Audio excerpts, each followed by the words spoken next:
Welcome back to Gilmour Racing as we continue the race preparations for the 2024 Australian Formula Open Race Series.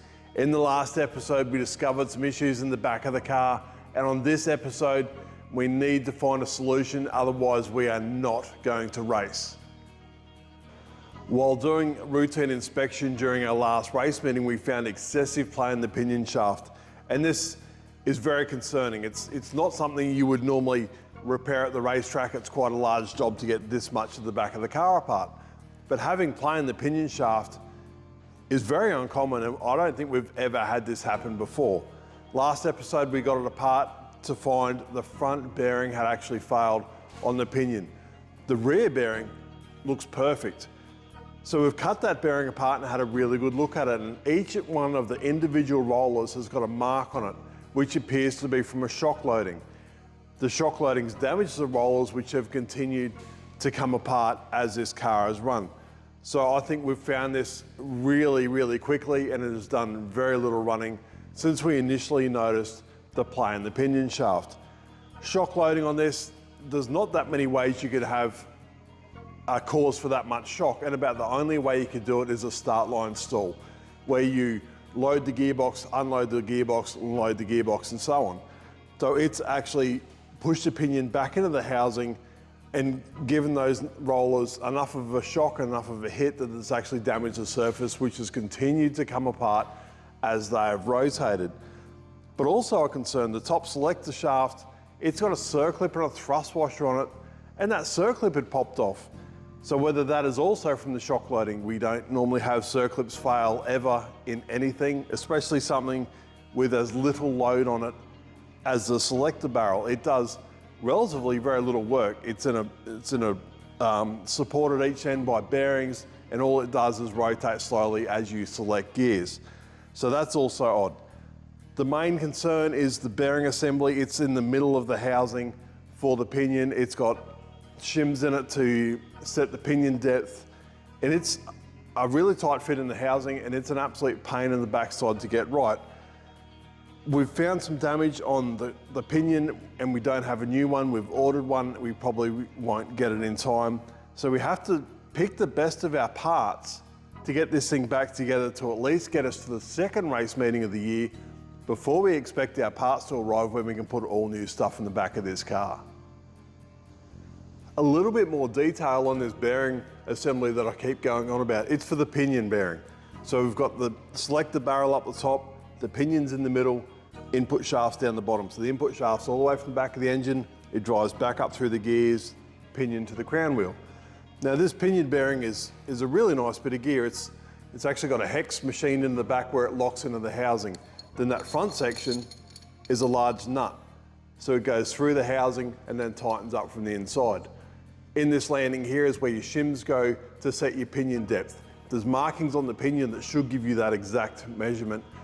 So it's not a big deal to do, but it's a massive achievement if you want to adjust it. If you assemble it and it's wrong, to get all this back apart, it's really quite an effort. These nuts are single use. They're stamped to lock them in. They'd actually go in there really tight. And it gets the bearing each side, so a cone each side, which supports the pinion.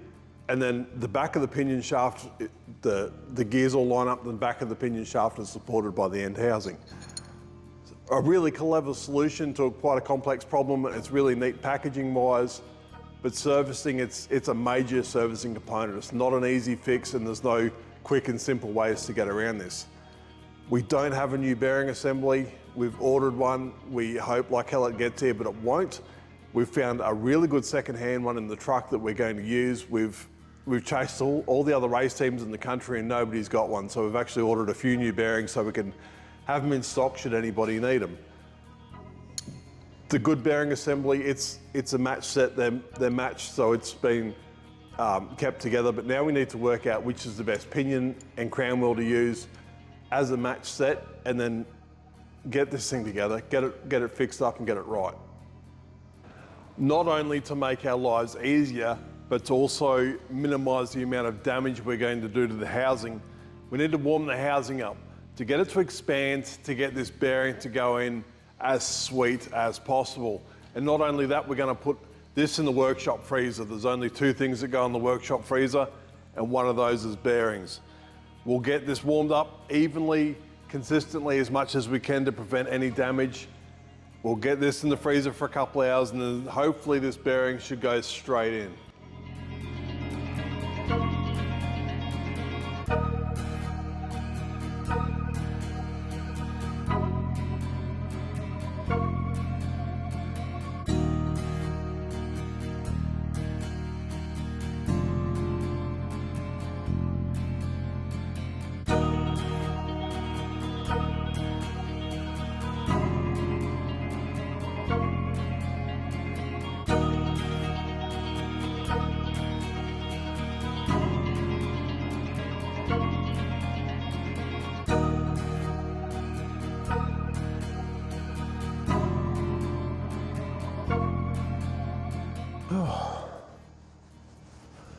Geez, they're good rags. Thanks for those, Paul. Another component that gets a whole lot of love, even during the year, is the diff. The diff has a huge impact on the attitude of the car. It's an LSD diff, it's adjustable. So we can adjust how quickly it comes on, how quickly it goes off, and how much bite it has. So we can change how much it lets go. So in Australia, we have different requirements to our friends in Europe. We have stop-start corners where we need to let the diff release completely so we can rotate the car, then get it to lock quickly as we stand on the gas from relatively slow speed compared to some of the European tracks. So what we require from the diff is certainly unique, and we can change this during the year to suit faster tracks or slower tracks. So this is a constant source of maintenance, as much as it's a reasonably big deal to get it out of the car. So this is something we are always looking at, changing shim stacks, changing plates, changing ramps to get the absolute best out of the car. The diff doesn't wear as such, it's just a handling thing, and also really critical to giving the driver confidence and the car feedback that he needs. This thing has to perform the same on a slow corner as it does on a fast corner to give the driver the positive feedback, to have the confidence in the car, to know what to expect and what the car will do. Gary is now finished setting up the diff and we are ready for final assembly. This gets new bolts. Gary was setting it up with the old bolts, and the old bolts actually started to break on that last time, so the bolts have definitely been in there long enough. Everything's pre-lubricated. We used the oil we race with, the KCK gear oil. Because it takes a little while to get the diff lubricated, the diff doesn't sit in oil, it's not immersed in oil, so if it goes together dry, it will stay dry for quite some time and undoubtedly do some damage. But the shim stacks are sorted.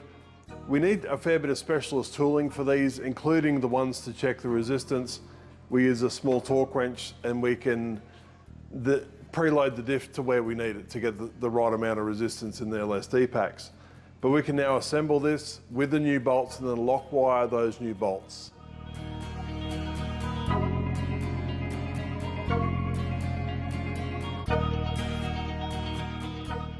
If anybody out there is looking for self-improvement tips or wants to make themselves a better person, I highly recommend you sit down and drill a heap of high tensile bolts to put lock wire through. It's one of those really frustrating patience testing jobs, but it's got to be done. All of these bolts need to be lock wired.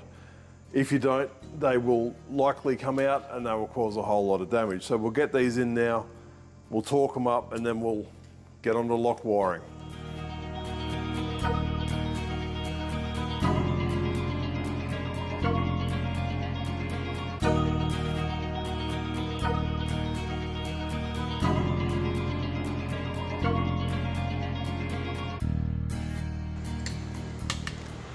Now all our new bolts are in and torqued up, and this housing is back into one piece, and essentially it's race ready. We can double check to make sure everything's gone together okay. We've got 2 drive pegs, one like that for the top. We've got another one that mounts into the vise, so we can hold this diff by its axle splines. So if we drop this one in the top, we can measure the preload on the plates. This is exactly the same as somebody holding one wheel and you're trying to spin the other wheel. It will give you a really good indication on the condition of the diff center and how it looks. If I put my inch-pound torque wrench on that and now give it a spin, we can see exactly where we're at. And I'll tell you what, that's maybe a touch tight, but after a run that'll bed in nicely and that'll be exactly where we need it to be. That'll be in the window. Another really critical thing to look for is to make sure it's smooth. There's no jumpy patches or no tight bits, which may be from a buckled plate or a damaged wear pad, which will give you a false reading and it'll wear really, really quickly. But now we're happy with that, it's lock wire time.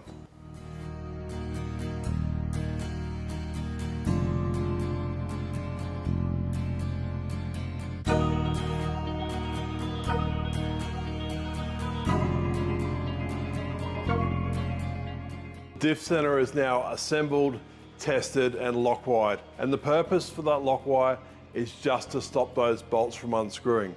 The only thing left to put on now is the outer race for the bearing. That slips on there, that only removes so we can get access to the bolts, but that now is ready for the car. The pinion is fitted into the housing, the bearing's in there, and all of the gearbox components that bolt to the pinion are also on here and it's torqued up, so we can check accurately the preload on the bearings. Spins free, looks amazing, and it measures up within spec, so that's looking good. While this is assembled, it's a perfect time to fit the crown wheel.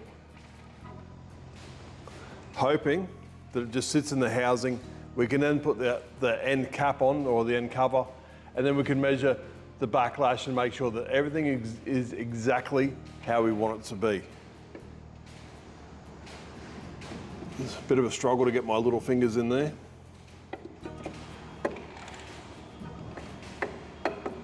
But that's it, that's exactly where it sits. We'll now put that end cover on, torque it up, and we can measure the backlash.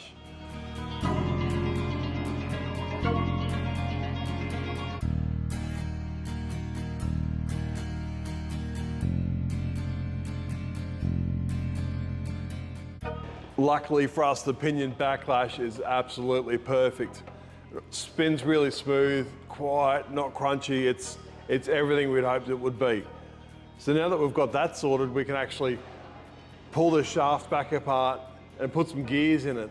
Now, to give you an idea how much that pinion was actually moving around, it's almost engaged 2 gears at once. It's taken the teeth out of one of the dog rings as it's clashed. I think it was second gear it's picked up on, so maybe while it was in top, it's just clipped second. So we were really moments away from a pretty big failure. So we are lucky we got out of it what we did, and we're lucky we're on top of it. We're certainly lucky we knew about it, but now that it's coming together, I'm feeling a bit better, and it looks like everything's gonna be okay. The crown wheel, pinion, and complete diff assembly is now in the car, finalised and looking good. Next up, we need to get all the gearbox assembled and the drive shafts. We need to get new drive shafts in it and get them onto the car. And that's a job for the next episode. Stay tuned, subscribe if you haven't subscribed, and I'll see you on the next one.